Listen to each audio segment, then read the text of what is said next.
I'd start by saying cholesterol has a pretty bad press, but without cholesterol, 5 of the major steroid hormones would not be made. And those are estrogen, progesterone, testosterone, cortisol, and aldosterone. The first 4 of those are critically important in our general daily health, but also in terms of menopause. Menopause affects men and women, and also nowadays people who are transitioning both ways. It's not one thing. I think we have to look at the menopause as a phase of life. And it doesn't start or end, it transitions. So premenopause is when, and I'm talking mainly about women now, your estrogen levels start to decline. It's unpredictable. It leads to a lot of both physical and psychological symptoms, and it can last for several years. You then enter what is known as the menopause, but you can't say when you are in the menopause. You can only look back, because the menopause is confirmed after you have not had a period for 12 months.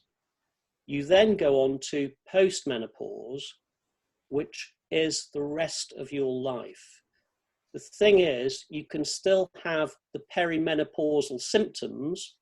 So here we are in postmenopause, which goes, you know, we say the average age of, let me just go back a slide, apologies.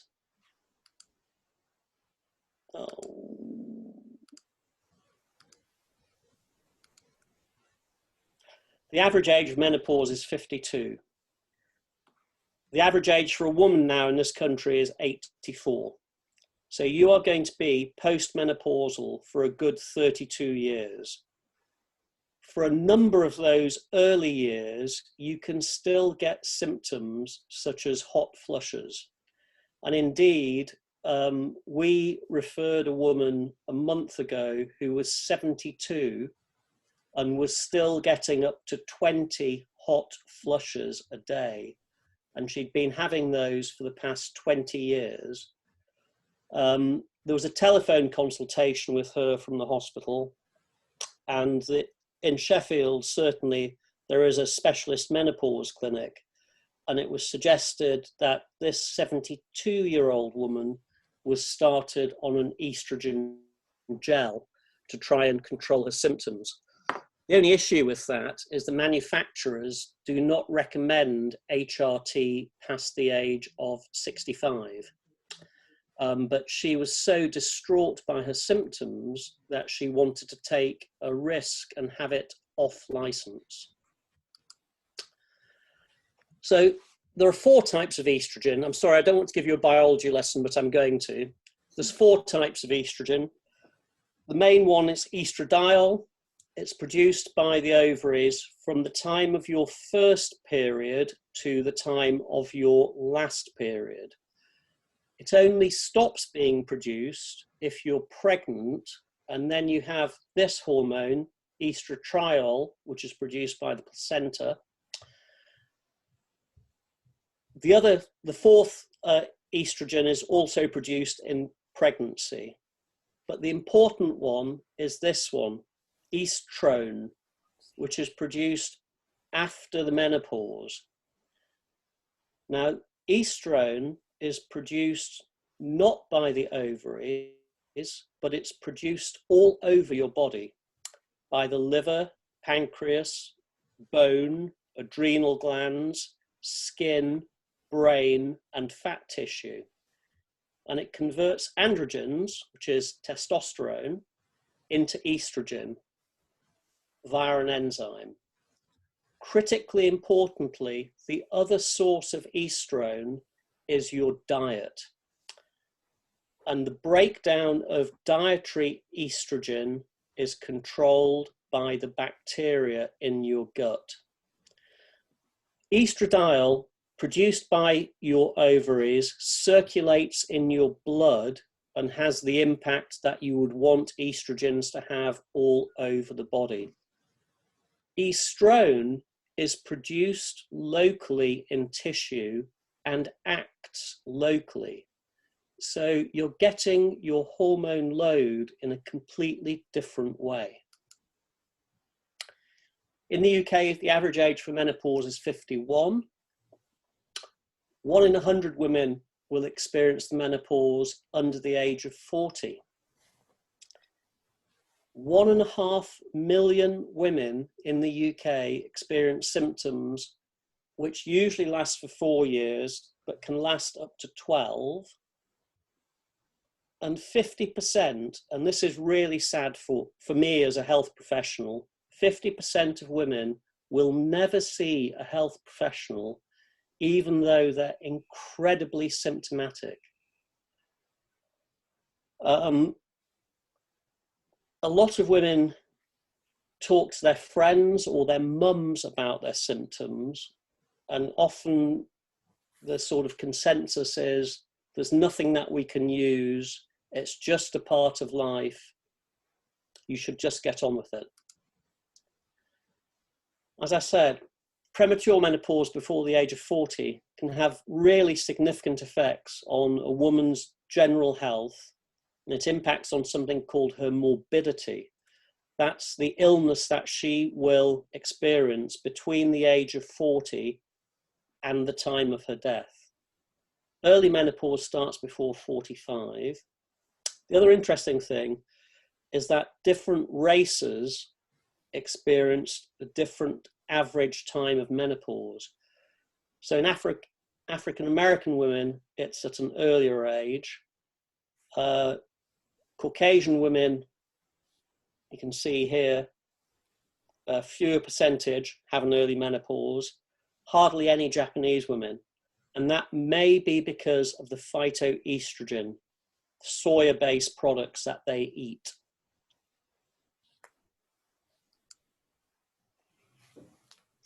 These are the typical features of being perimenopausal. Hot flushes, and this is where I said I'd talk to you about Lisa. A bit unfair of me. Lisa ran a very big occupational health company, and she was working about 16 hours a day on average. At around about the time she started going through the perimenopause. And when it started, we thought it was stress related and overwork and poor sleep. It then became apparent when she was having probably between 10 and 15 hot flushes a day, and would be in a board meeting and have a handheld fan to try and cool her down, that something else was going on. It also impacted on her sleep, and it impacted on her concentration. I won't discuss that bit. The other thing it impacted on is me, because when you sleep with someone who's having insomnia and hot flushes, you don't sleep either. And she used to work away 2 or 3 nights a week, and I would actually quite look forwards to the times when she wasn't at home, because I would be able to get a night's sleep. After about 9 months, we decided that we had to do something for her.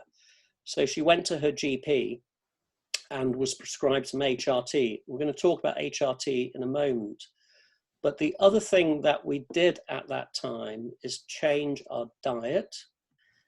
And we also looked at the impact of the microbiome on her well-being. And we looked very critically at the microbiome and tried to make significant dietary and health supplement changes. Menopausal symptoms do affect your home life and your social life and your work life, because if you can't concentrate and you have insomnia, you can't function properly at work. And if you're working in a large organization, or even in any organization, and you can't concentrate, other people may think there is something wrong with you. And if you're one of those people who don't talk about your menopausal symptoms, they can't help you. Half of women reported that their sex life was affected. Sexual health is as important as physical health. If your libido is reduced and you're knackered and you have vaginal dryness, it can impact you and your partner. But the thing is, there is treatment for it. But if you're reluctant to ask for treatment, you're stuck, and you may be stuck in that situation for a number of years. It's also at a time of your life where your children have grown up and may be leaving home. Your relationship is in a different phase because you're both getting a bit older. The other thing that tends to happen at around the time that both men and women are going through the menopause is that their parents are getting older and more dependent. So life is suddenly very stretched. Yet all of these things, the flushes, the sleep problems, the memory problems, joint aching, sexual dysfunction, are suddenly coming to the fore when you've never had them before. Women's response to the menopause are low mood, sometimes leading to depression, forgetfulness, brain fog. You can be embarrassed, anxious, fearful. You can't cope with everything that's happening at home, with the family, with work. And it has a huge impact on your personal and social life. A couple of people decided we need to try and score menopausal symptoms. So Kupperman, who was a man, did the first, let me go back. At least with the Bundesliga, we're guaranteed Bundesliga. Kupperman did the first index, which looked at vasomotor symptoms, flushes, paresthesia, which is numbness and tingling, sleep disturbance, nervousness, feeling of melancholy. This was done in the 60s. Vertigo, weakness, joint pain, headaches, palpitations, often linked to flushes. Formication is actually itching. That's not a misspelling. And he scored it. You'll have noticed he left out something really, really important on there, which is highlighted in the next index, which is the modified menopause rating scale, which is probably a much better scale because this deals with hot flushes and sweating, palpitations, sleep problems, joint discomfort, depressed mood, irritability, anxiety, exhaustion. The thing Kupperman missed, which is incredibly important, is the sexual problems, the bladder problems, and vaginal dryness. These three, we have now started seeing far more people with in surgery because they are all treatable. If you can treat the flushing and the insomnia, a lot of these problems, the mood disturbance, the irritability, the anxiety, and the utter exhaustion that some women feel as they're transitioning through the menopause can be sorted. These are very typical symptoms of the menopause. And if any of you are unfortunate enough to be in this process in your life, you will look at those, and I don't need to go through them, but I'm going to leave that slide on there. And you think, this actually was not happening to me 2, 3, 5 years ago. And if you're living through it with no treatment because you don't know where to turn, it is devastating.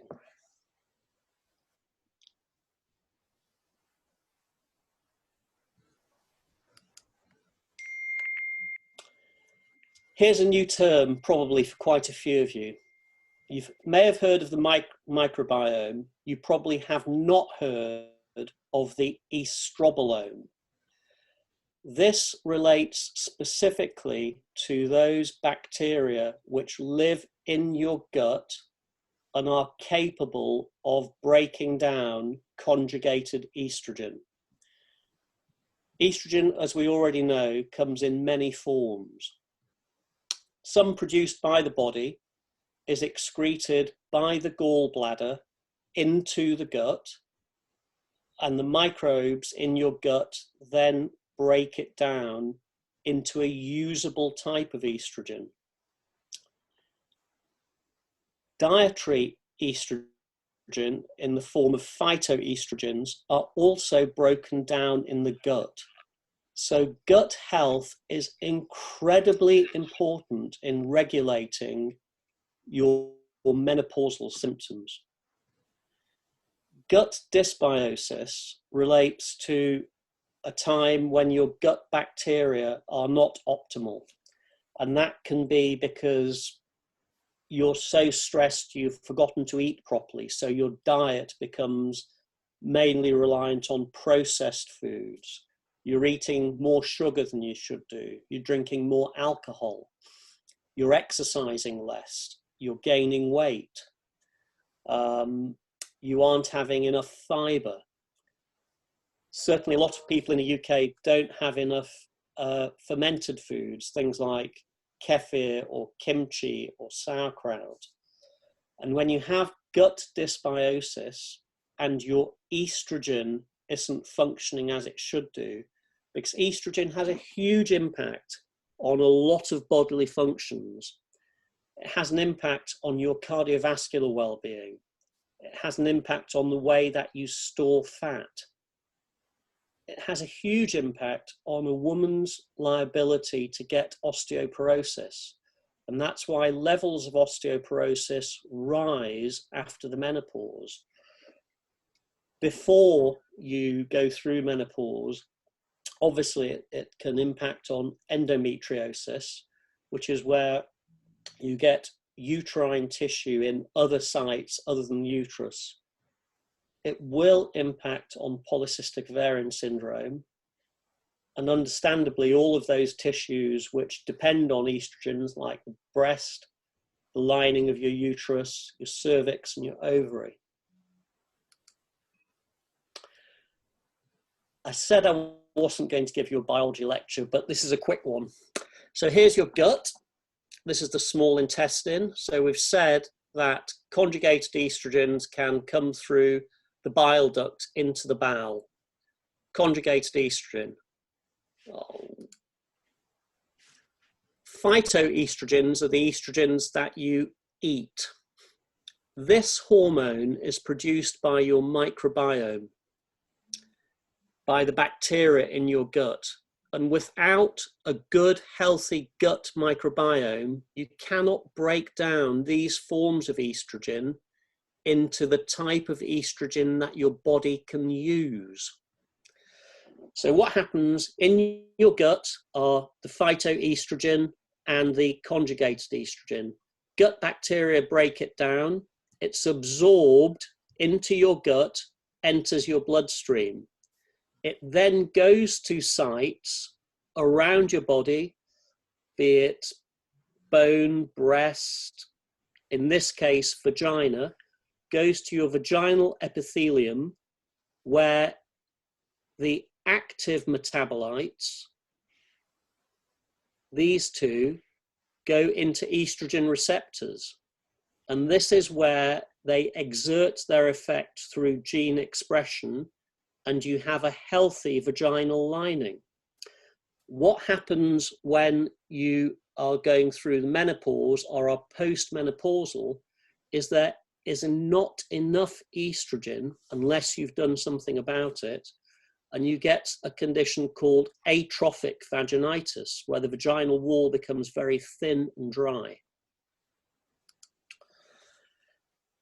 So we've mentioned gut dysbiosis, and we've mentioned the estrobolome. When the estrobolome isn't functioning, all of these things happen.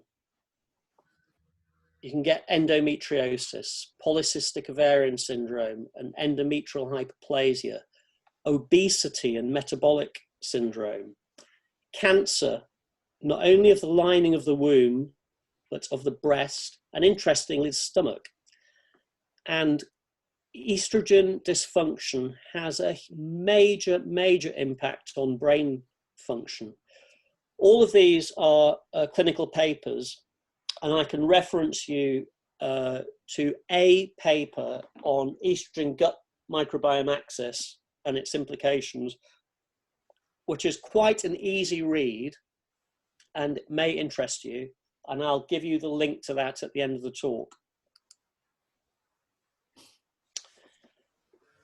Menopause and mental health. It really is linked to your physical well-being. It doesn't exist in isolation. And we've already said the menopause happens at that time when you're going through a lot of change, both social and physical. Does a depressed mood cause the menopause, or does menopause cause depressed mood? It's not possible to say. But one of the things that happens when you're stressed is that cortisol, which is one of those hormones, you remember, that was produced by cholesterol, is impacted. And the thing is, when you're menopausal and you're no longer producing estrogen from your ovaries, you need to try and produce estrogen from cortisol, which may be one of the reasons that women do get stressed around the time of menopause, because your body is crying out for estrogen, and the fastest way it can produce it is by producing a stress hormone, which it can then break down.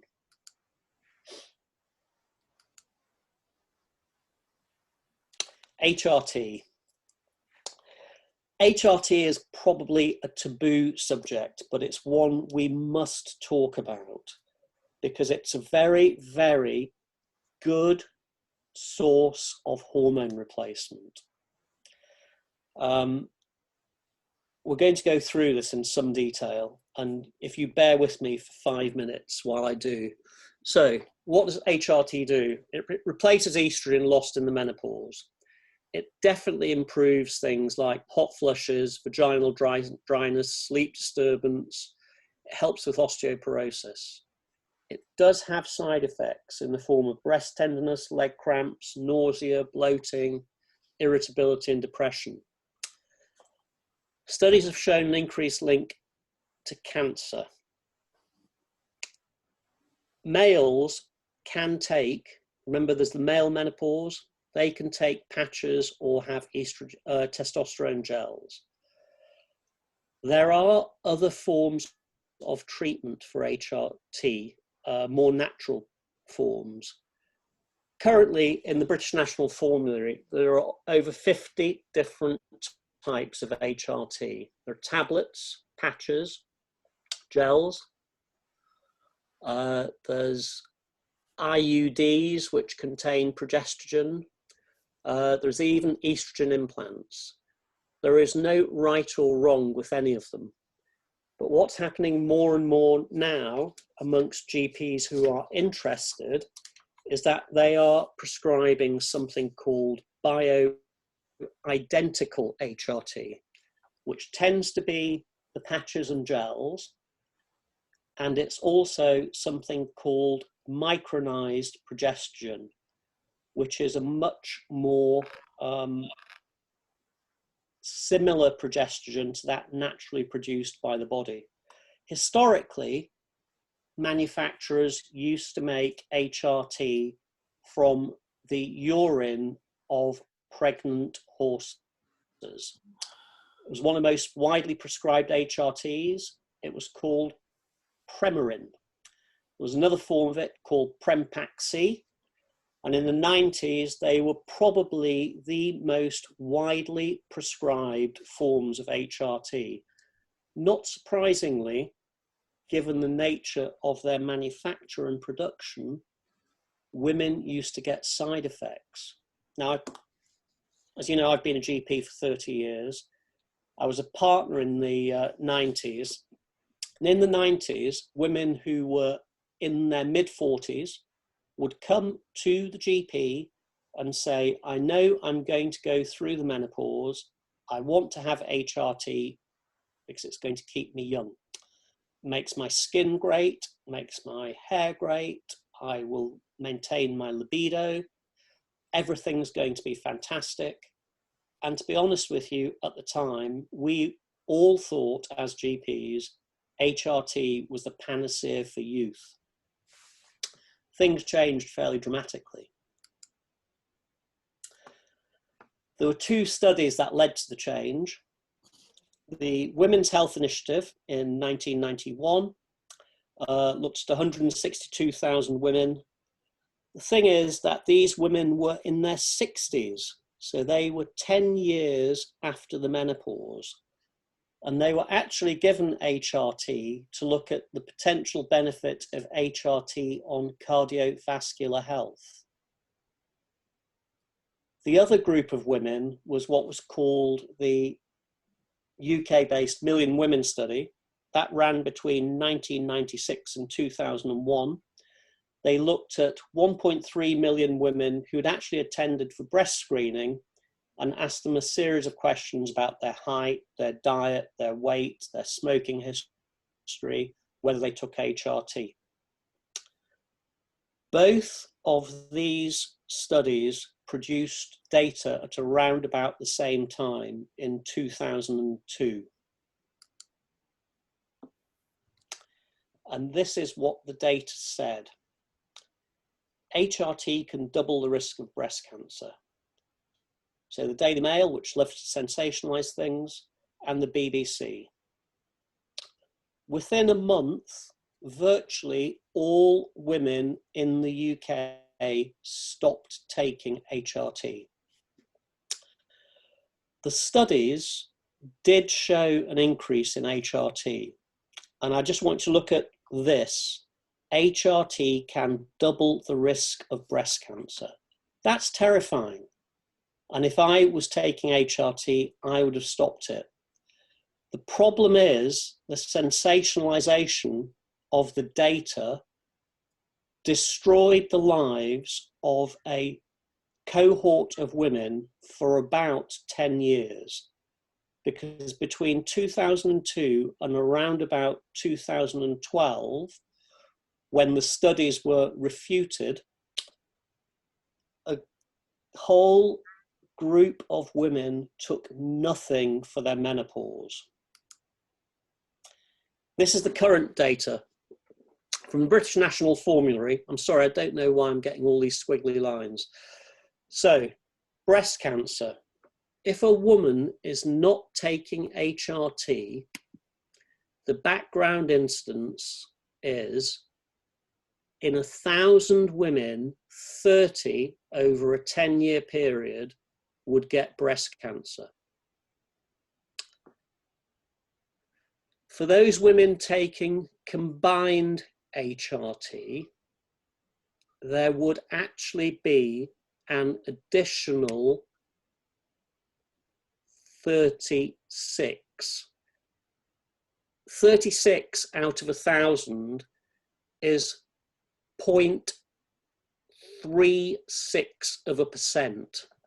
So yes, there are twice the number in terms of relative risk, but the absolute risk, which is the number per 1,000, is still very small. And if those women have only used HRT for 5 years, and the recommendation now is that you use HRT for the shortest possible period to control your symptoms, the risk is 0.09%. It was also thought in the 2002 time that HRT massively increased your risk of having a clot. it does increase your risk of having a clot, but 10 women out of every 1,000 would have one, which equally means that 990 wouldn't. Data is great.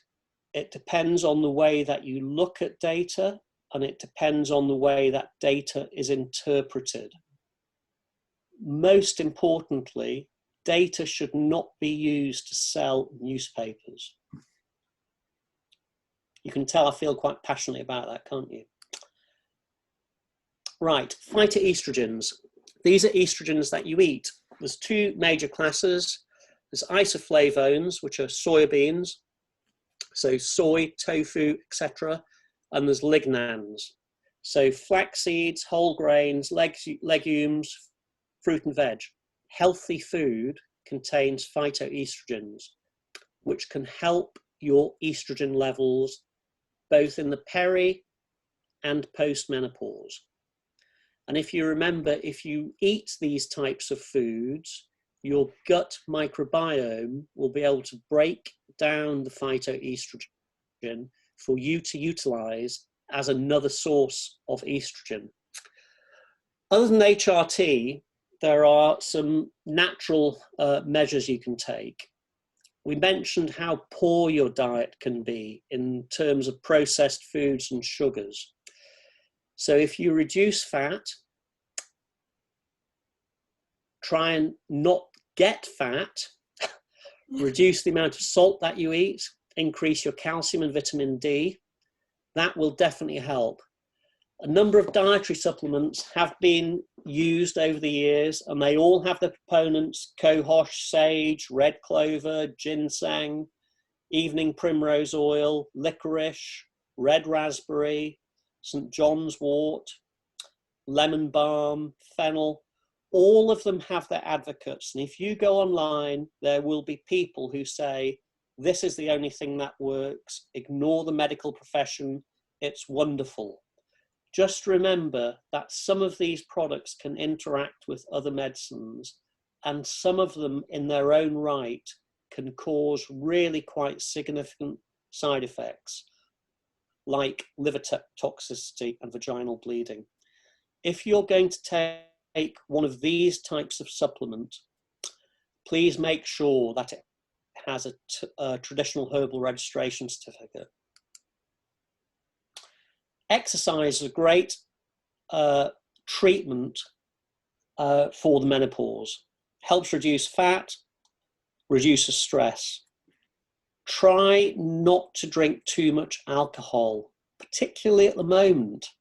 A lot of people, because they're at home and the wine's there in the fridge and you're thinking, well, it's 5 o'clock, just have a little drink. It can suddenly become a habit which is hard to break. Remember other complementary therapies like acupuncture, aromatherapy, homeopathy. Yoga is fantastic, as is reflexology. Menopause isn't just one thing. It's a combination of things happening at the same time, which produces an individual effect in you. If you look after your gut will be able to do everything it can to enable the estrogens you need into your body. So increase prebiotics such as inulin, eat more fiber, increase probiotics, try and take some fermented foods, kefir, kimchi, sauerkraut. You can make them all at home. Make sure that your diet is rich in vitamins, minerals, and trace elements. Food nowadays doesn't contain those vital ingredients that we think it does, and it can definitely help to take a supplement. Try and maintain your brain well-being. We've already been through the things to do. Good sleep hygiene. If you are having hot flushes, your sleep will be impacted, as will your partner's. Try and take steps which will help sleep. And those simple steps are cut back on caffeine, cut back on using electronic devices just before bed. Try and have a warm, milky drink. Have a hot bath before going to bed. They will all definitely help you. Recent research show that certain probiotics will help conditions such as endometriosis, osteoporosis, and it's shown that broad spectrum lactobacillus can help have an anti-carcinogenic effect on breast tissue, and it also normalizes hormones in polycystic ovarian syndrome.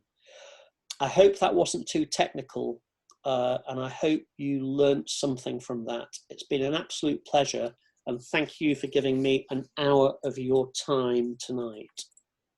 Cheers. Teri, Rav, you're handing over to Teri, aren't you now? So I am if handing you can over. I'm going to stop sharing and pass over to Over to you, Teri. Teri, you're just on mute at the moment. Thank you very much. Yeah, great. Thanks for that, Rav. I've heard that talk a few times, but I made quite a few notes as well. So for those of you that are thinking, right, where do I start then? You know, I've got quite a few of those symptoms, or I'm post-menopause, but I'm still wanting to help myself in different areas. I would like you to really encourage you to read more about gut health, the microbiome, and the effect that that has on our production of all kinds of different hormones. And I'm only on for just a few minutes tonight, but it's to nudge you into that area. And whoever invited you on the call tonight can definitely give you lots more information. But just a couple of slides to share with you, just to sort of share the point of how gut health has such an influence, particularly on our hormones. So there's a huge connection. We know that the gut not only produces hormones, but has an influence on many, many ways that hormones are utilized throughout the body.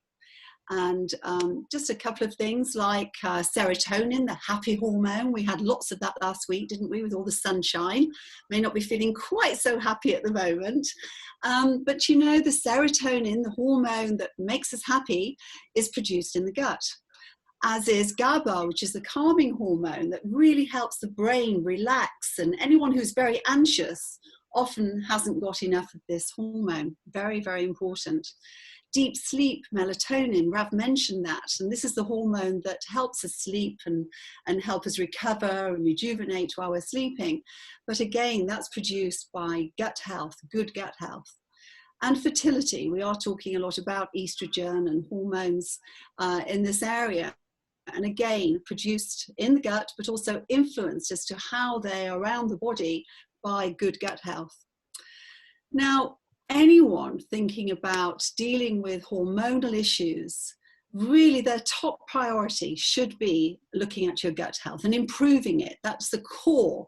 And then after that, if there are still little niggles and things, certainly by improving our diet, cutting down on refined sugars, and there's lots of hidden sugar these days, can really, really help with our hormonal health. And also not to forget thyroid issues. The thyroid is very much affected by the gut microbiome. And in fact, we need really good gut bacteria to help balance not just estrogen, but the hormones that affect the thyroid. So this is an area, a huge area, and both Rav and I have met this particular chap on the screen, Dr. Matt Tripp. He's now retired, but he is quite a renowned microbiologist, and he's done a lot of human trials and research into the gut microbiome and our health in general.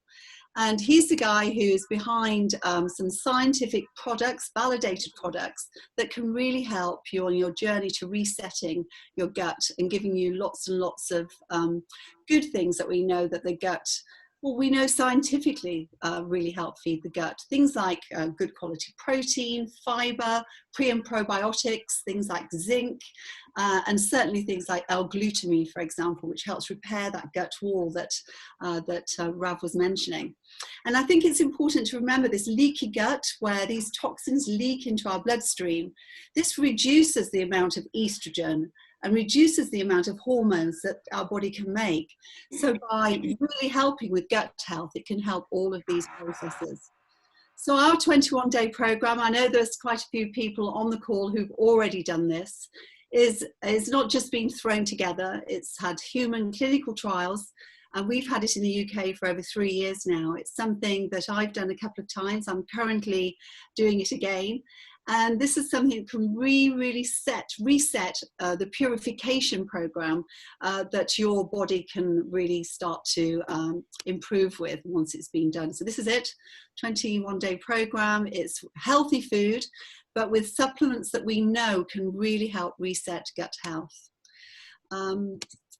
It's going to be featured on Channel 4 very soon because they saw and heard about our 21-day gut program, and they have a program coming out very shortly about different solutions to help reset gut health. In fact, I can see actually Lisa in the chat column. Hi Lisa, thanks for that, because I know you finished the 21-day program just a week or two ago. And in fact, Lisa called me, if you don't mind me mentioning, Lisa, you called me about 6 weeks ago, and previously in my a few years ago, I used to recommend things like black cohosh, phytoestrogens with reasonable success. I think of them these days more as a plaster rather than the actual thing that can really get to the root cause. And Lisa rang me, because I've known her for many years, probably about 20 years, and she said, you know, she's having some problems going through the menopause. What would I recommend? And I said, well, I could recommend herbs that you can go and get from a good health food shop, etc. But you know what? If you really want to get to the cause of your menopausal issues, you really need to work on your gut. And we have a 21-day program. And I think that's where you should start. And then we can continue improving your health. We did a lifestyle analysis, and you know, we can sort of work on it from there. And you can see Lisa's testimony in the chat box if you haven't seen it already. Along with not just a program of supplements and changing your diet, particularly from a sugar point of view, we give daily encouragement and information, menu suggestions. And if you'd like, you can go on a support group, like a WhatsApp group, and it's really motivating. As I said, I'm sort of one of the guinea pigs this week. We started yesterday, and I look forward to my little message, Lisa. Thank you very much every morning. It's nice being on the receiving end, and it is really motivating to know that someone's thinking about you and keeping you on the sorry, I'm just reading someone who's written a message. I can't understand a word. Is that a foreign language? But if you are interested after this talk, that was excellent, thank you, Rav, and knowing a little bit more about this process and how it all works and what it will do for you, then just speak to someone, the person who's invited you along to the talk this evening. So that's the end of my little chat, Lisa, and I'm going to hand back to you. I think you're waiting in the wings there. I've been very busy because it's been a lot of chat and private messages. So Rav needs to do that talk again because I haven't actually listened to him. I've been so busy kind of responding to people, but thank you.